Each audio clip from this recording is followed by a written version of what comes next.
This video is sponsored by spoilers because unlike Shazam 2, I will let you know when I'm about to spoil a movie. This video will contain spoilers for the Banshees of Inisherin. If you haven't seen it yet, go watch the film and come back. Enjoy. Hey everybody, it's AJYT Abbott here, and for St. Patrick's Day, I really did not know what to do. I am 100% Irish, so you'd think I do. I would know what I'm doing. But, I don't know. I didn't know that you had to pay for GeoGuessr. I was going to do a GeoGuessr video, trying to guess where I was in Ireland. So that's not happening. So I really wasn't sure what to do, but then I was thinking, right?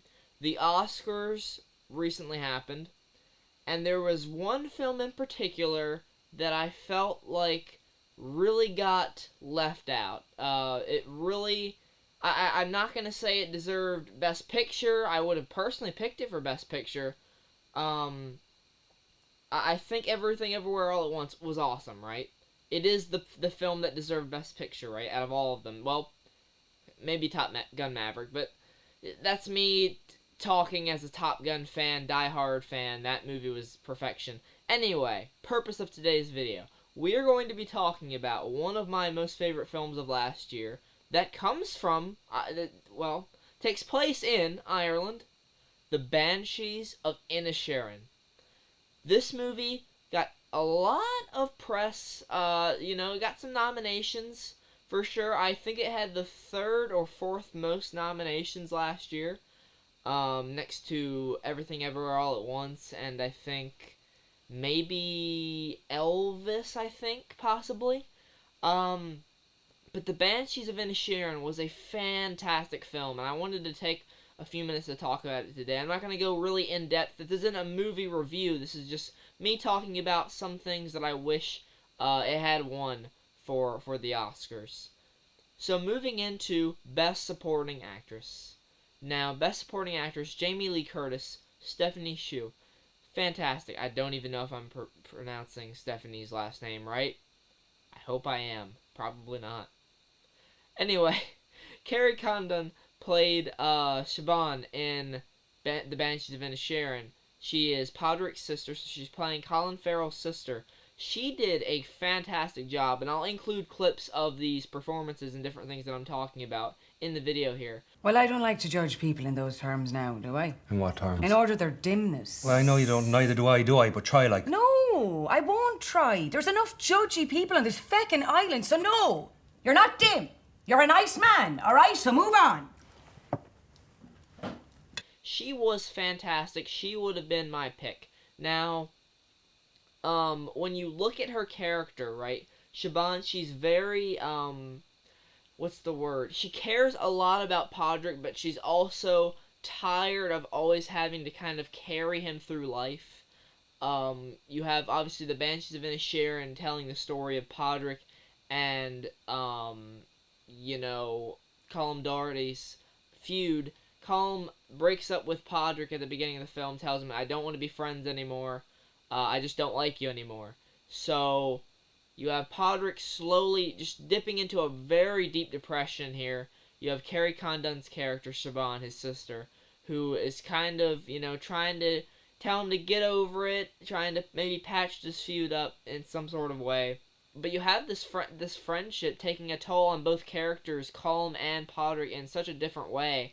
And thus the effects of that affect Barry Cohen's character, and you got, of course, Siobhan. It affects all of them, really. Everyone in this film, it affects them in some different way. For Siobhan, she finally realizes that Podrick, she can't just keep coaching him through life and pushing him and pushing him and pushing him, because she has to move on. She gets a job offer across the land, so she moves away from Inisherin and tells Podrick that he's welcome to come once he sort himself out, and he gets over this friendship ending because it's tearing him up inside. So I feel like she did a fantastic job in this film. Moving into Best Supporting Actor, Barry Cohen as Dominic. This character honestly makes me sad every time I watch the film, because it's a very tragic story they tell with him. Dominic is very much down on his luck. His father is a policeman there on Inisherin, and he abuses him all the time.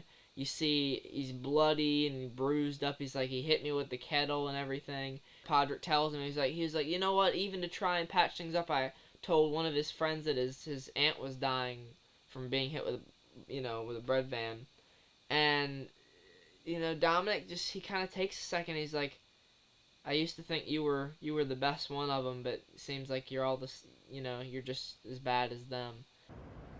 He'll be fine once he gets home and he finds his daddy hasn't been hit by a bread van. I used to think you were the nicest of them. Turns out you're just the same as them. I am the nicest of them. Dominic now. And that was a really sad scene because Dominic kind of loses all hope in that moment, and later on in the film it's revealed that Dominic dies. He drowned in in this pond or the river or whatever in Inisherin. Because you see earlier in the film they found a body, and it comes back full circle later. They find Dominic's body in the lake. So it's very sad. It's a tragic moment, and there's a scene between him and Carrie Condon that is really tragic, and I'll play a clip of that. I'm trying not to get copyrighted with this video. I'll play as much as I can. You probably wouldn't ever want to, I don't know, to fall in love with a boy like me, would you? No, Dominic, I don't think so, love. Oh yeah, no. I was thinking no. Not even in the future, like when I'm your age.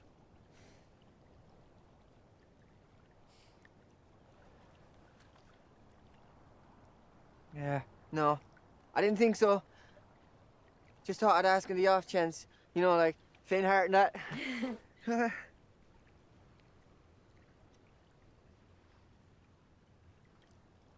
Oh, there goes that dream. But it really is some great acting between the two. Great scene. So, another thing that I wanted to give this film credit for was the cinematography. Although it wasn't my favorite cinematography of the year, that would have personally went to The Batman, which Roger Deakins even said at the Oscars that The Batman was the true winner of Best Cinematography, even though cinematography went to All Quiet on the Western Front, which is still got some great cinematography, some great shots in that. That is a great film. The Banshees of Inisherin really uses the landscape, the location, to their advantage. There's some beautiful shots all throughout the film.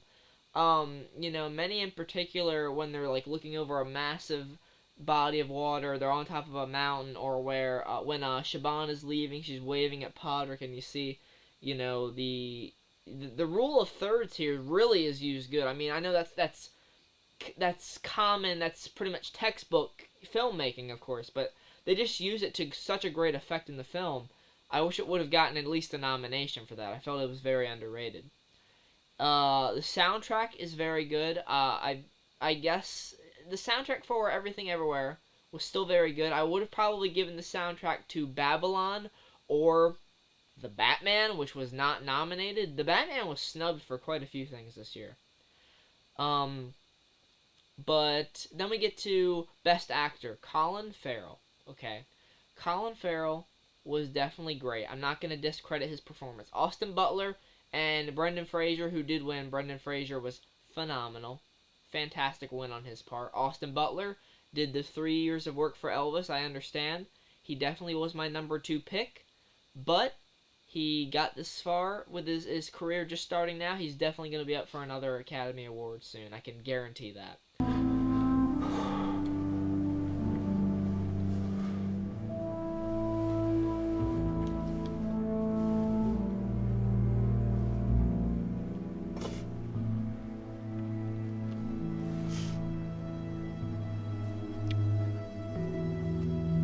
Shit. Then we get into Best Picture. had a very great roundup of Best Pictures this year. I believe my ranking of them would be like, I mean, obviously Top Gun is number one.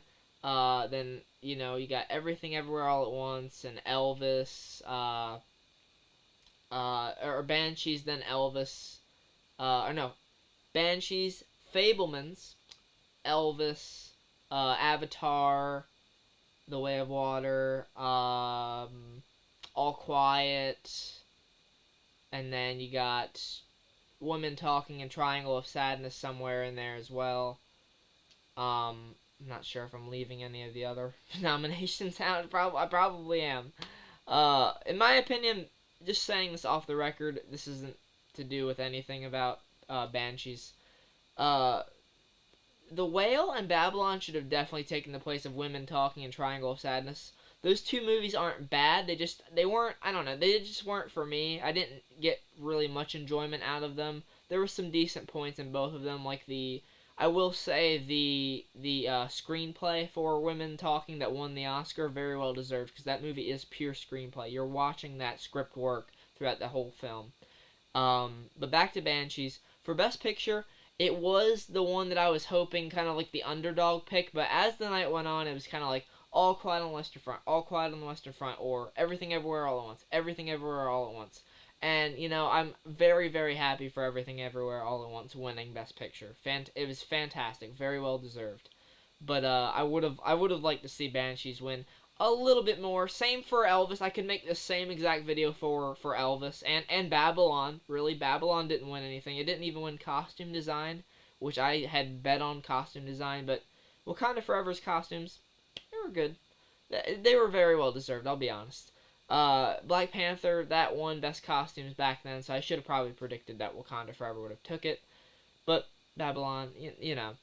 But like I said, I could have made this video about many different things. I just thought, like, St. Patrick's Day, don't really know what to do, so Banshees of Inisherin. I wanted to talk about that one because it's a great film. If you haven't seen it yet, like I said, it's on HBO Max. Go check it out. It's fantastic. And that's all I got for you guys today. Hope you guys enjoy. Creed 3 review is coming out I think it might come out today. I don't know. I'll see you guys then. Take care. What are you doing? I don't know. For fuck's sake, like.